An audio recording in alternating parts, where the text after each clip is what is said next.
புளி மாங்காய் வச்சு ஊறுகாய் போட போறோம். புளி மாங்காங்கிறது இப்படி இந்த மாதிரி காய்க்கும், நல்லா புளிப்பா இருக்கேன். பச்சை மிளகாய் ஒரு அரை சின்னதா ஒரு 50 கிராம் எடுத்திருக்கேன். இஞ்சி ஒரு 100 கிராம் கிளீன் பண்ணி கழுவி வச்சிருக்கேன். நல்லெண்ணெய் வச்சிருக்கேன். எப்படி செய்யணும்? கொஞ்சோண்டு நல்லெண்ணெய், இந்த மாங்காய் வேகிறதுக்கு 1 கப்பு இஞ்சி எண்ணெயில போட்டிருக்கேன், வதக்கிக்குவோம்.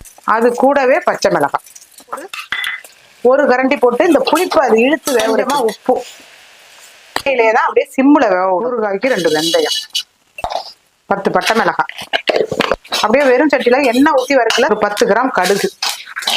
இந்த ஊறுகாய் தண்ணி ஊத்தாம கொஞ்சம் நல்லெண்ணெய் கூட போட்டுக்கணும். மிளகாய், கடுகு, வெந்தயம் அடிச்சுட்டு வந்துட்டேன். இஞ்சி பஞ்சிட்டு கடுகு, 1 ஸ்பூன் தனி மிளகாய் தூளும் போடுறோம். நம்ம வேக வச்ச இஞ்சி பச்சை மிளகாய் இப்ப அரிஞ்சு வச்சுட்டு அதில் போட்டுடலாம். நுணுக்குன பொடி, கொஞ்சம் உப்பு இருக்கணும். 1.5 ஸ்பூன் உப்பு போட்டு, சும்மா ஒரு 1/2 ஸ்பூன் நாட்டு சக்கரை, ரொம்ப நல்லா காயம் கொஞ்சம் கனமா போட்டுக்கும். சூப்பரான இஞ்சி ஊறுகாய் ரெடி.